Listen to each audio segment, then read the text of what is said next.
touch dies!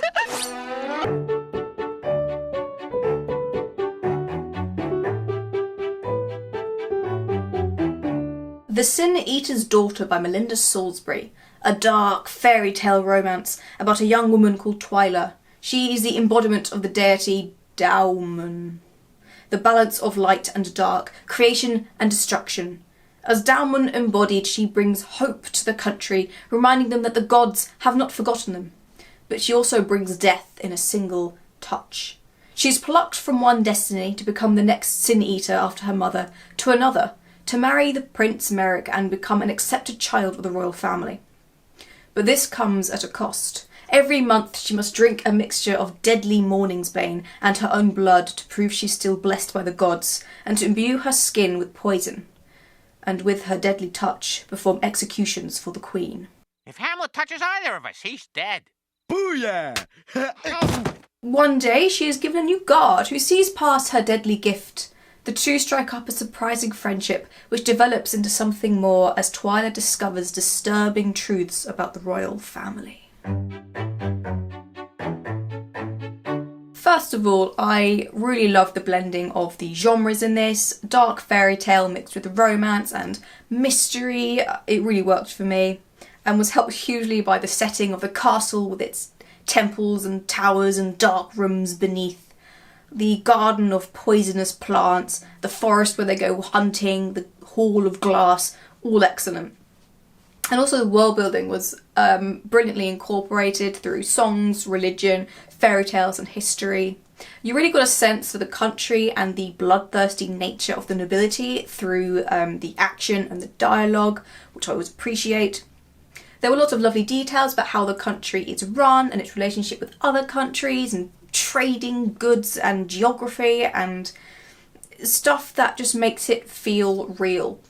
And also how the religion informed the culture and how various practices changed and branched into different areas. I thought was all very well done and believable. I also love the use of extra media, the fairy tale of the Sleeping Prince, which is quite heavily as a sort of cross between Sleeping Beauty and the Pied Piper of Hamelin. And the songs as well. I liked how a lot of the songs were mentioned and the stories they told were told to us, but without pages of lyrics that no one actually reads. I think the revelation of information was done well. I didn't notice any moments of over-explaining or info dumping. There was just enough exposition so that you knew what was going on, but also a lot that isn't explained with sufficient clues to allow you to understand still. And this is actually, I think, very difficult to do with fantasy because there are so many fictitious elements that need to be communicated. So the fact that this book managed to do it so well, I was very impressed. I enjoyed the characters, especially Twyla and Merrick. I liked how Twyla wasn't your typical angsty teenage girl, which would have been so easy to do. She doesn't mope around all day or complain about her life and tragic beauty or whatever. She has moments of joy and moments of sadness and moments of fear and everything in between. She is allowed to be human and make mistakes and realise those mistakes, and not shallow or like fake mistakes. She doesn't angst about being at fault for something that clearly wasn't her fault. She makes real mistakes and then feels real guilt about them and has to either make amends or live with it afterwards. You don't see very often, really. Merrick the Prince was also a character who could have been very cliched, but managed to dodge it. I thought he was going to be the nasty prince who's stuck up and stubborn, or appear to be that way, but actually very sweet and kind underneath. And he's neither. He's not good or evil, he just is. The relationships were done well. I did buy the romance in this. It did feel quite organic, especially on Twyla's part, and there was good focus on friendship and banter before the romance blossomed, which is always good. If anything, I thought the lead up to the romance and the relationship was better than the relationship itself, and I was also pleased to see that it didn't dissolve into a stupid love triangle. There is the hint of one, but there's no like angsting over it, and it doesn't overtake the plot, so it doesn't really feature that much until the end, and it makes sense at the end. And finally, I actually thought the ending was very intriguing. It didn't end how I was expecting it to, which I appreciated because the endings I was expecting would have disappointed me. I really hope that doesn't count as a spoiler.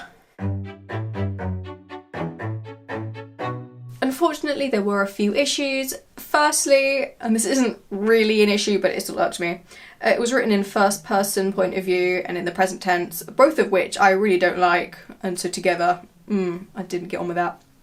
It's not an objective issue, I just don't enjoy reading it, so it's a con for me personally. There were occasional stumbles into cliché in some areas, mostly with Leif, or Leif, who's the love interest. He's not terrible, but he's not as interesting as the other characters. And as I said earlier, once the romance developed into a relationship, it did go downhill. The banter interaction between the characters went from quite interesting or fun dialogue to like just snogging. A lot of snogging. I don't know, maybe it's just me, but I don't find descriptions of people sucking face particularly pleasant to read. There was a small issue with characters losing brain cells because of plot. Not the worst example by any stretch, but there were a couple of moments where I got very frustrated reading them. All in all, a pretty good book that exceeded my expectations. Admittedly, those expectations were rather low, as I thought this was going to be a basic love triangle with an angsty lead, a brooding guard, and like Prince Charming, with a lot of pining and whining and ignoring the actual plot for their own vapid nonsense. But actually, it's pretty good. There are 3 more books in this series, and I am definitely going to check out the next one, The Sleeping Prince, and likely continue on to the next 2, assuming the second one doesn't suck. Though even if it does, it can't be any worse than next week's book, which I'll see you for later. Bye.